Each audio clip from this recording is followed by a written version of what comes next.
Welcome, my name is Alejandro Duto and this is another ISDC video about the Bikini Atoll shipwrecks. Today we're going to be diving a submarine, the USS Apogon, SS-308.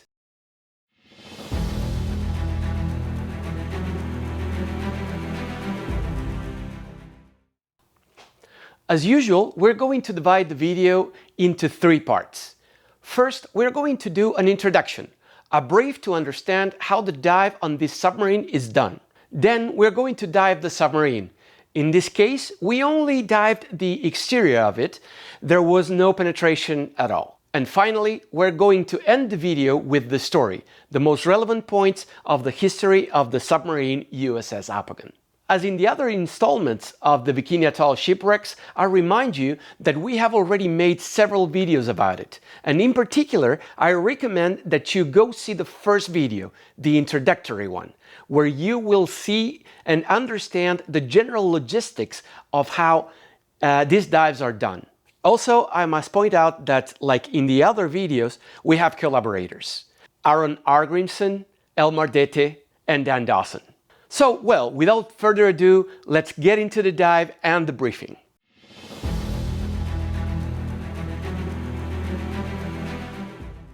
The USS Apogon was a Balao-class submarine with a length of 311 feet, that is 95 meters, and a beam of 27 feet or 8.5 meters.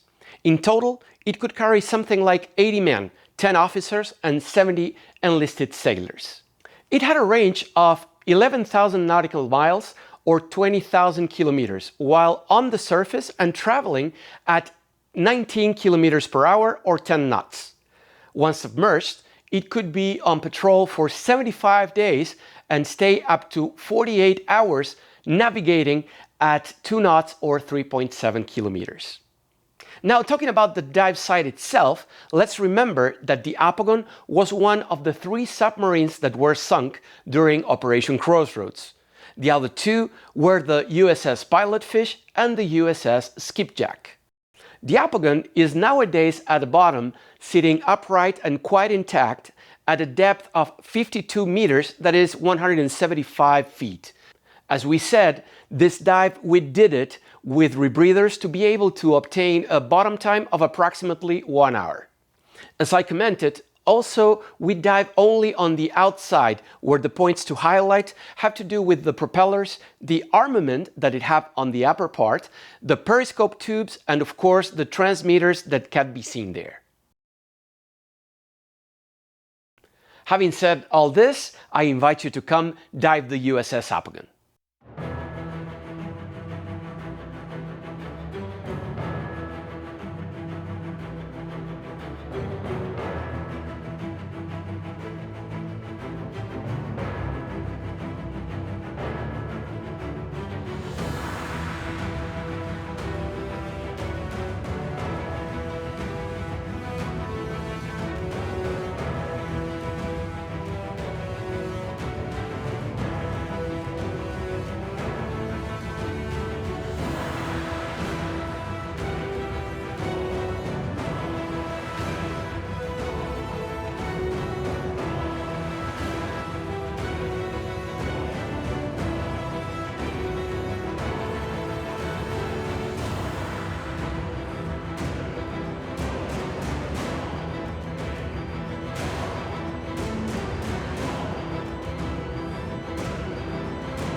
Welcome back. I hope you enjoyed the dive. It is really something different to dive a submarine, right? The USS Apogon, a Balao-class submarine, got his name from the apogons, which is a genus of the cardinal fish found in tropical and subtropical waters. During its history, the USS Apogon had two commanders.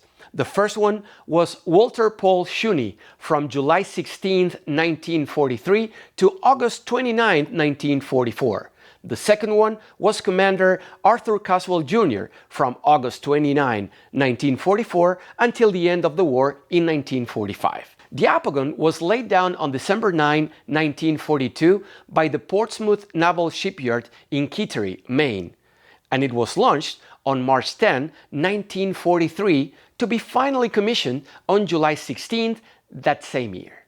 Then the Apogon transited the Panama Canal on December 25th and reported to Pearl Harbor on October 11 to begin its final training. Now we're going to recount the patrols in which the Apogon participated. For its first patrol, the Apogon departed on November 3 along with the USS Sea Raven, and they were escorted by the USS PC-548. The patrol area comprised the waters in an area of 68 miles, that is 110 kilometers, from Ueno, and its objective was to guard the trade routes between Truk and Kwajalein. During this patrol, there were 4 sightings, of which the Apogon only used torpedoes in 3, and only had one significant impact on December 9, 1943, which was when it sunk the Daido Maru. On December 19th, the patrol ended at Midway, and after some minor repairs, the Apogon proceeded to Pearl Harbor, where it would arrive on December 26th. For the second patrol, it left Pearl Harbor on January 14th, 1944, this time heading to the waters surrounding the Mariana Islands. On February 11th, the Apogon made the only attack of this patrol. Overall, the patrol lasted 50 days, and the Apogon returned to Pearl Harbor on March 9th. Between March 15th and 19th, the Apogon entered port to have 2 new propellers installed.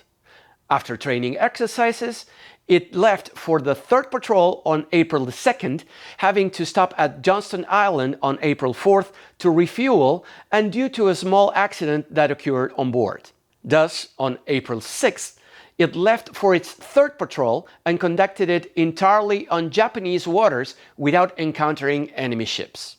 Then, on May 21st, it met the USS Burden Hastings, which was its escort to Majuro, where they finally arrived on May 22nd to end the patrol. On June 19th, the Apogon began its fourth patrol, this time in the area between Formosa, today Taiwan, and the Philippines. This patrol was then accompanied by the USS Guardfish, SS-217, the USS Thresher, SS-200, and the USS Piranha, the SS-308. On July 12, a convoy of Japanese freighters carrying an escort was detected. The Japanese also detected the Apogon and the rest of the submarines and decided to ram them. That is why probably it was the Majasan Maru that rammed the Apogon. It was thus that almost 3 meters of the main periscope were broken, part of the secondary periscope too, and the radars were put out of commission. As a result of this, the Apogon had to end its patrol prematurely, arriving at Midway on July 22nd, where much of what was broken was reinstalled and repaired. Now, once those repairs were made, it would arrive in Pearl Harbor on July 26th, where even greater repairs were made. On September 12th, the Apogon once again goes out on patrol, the 5th in this case. This time the destination was the Kuril Islands. In this occasion, the submarine manages to sink a patrol vessel named Chojo Maru No. 6. This was on September 23rd. 4 days later, it would sink the Hachirogata Maru in the Sea of Okhotsk, near Shimushir. The rest of the month, it saw no action, and the Apogon will arrive at Midway to end its patrol on October 28th. After a month of refitting, the Apogon began its 6th patrol on November 20th.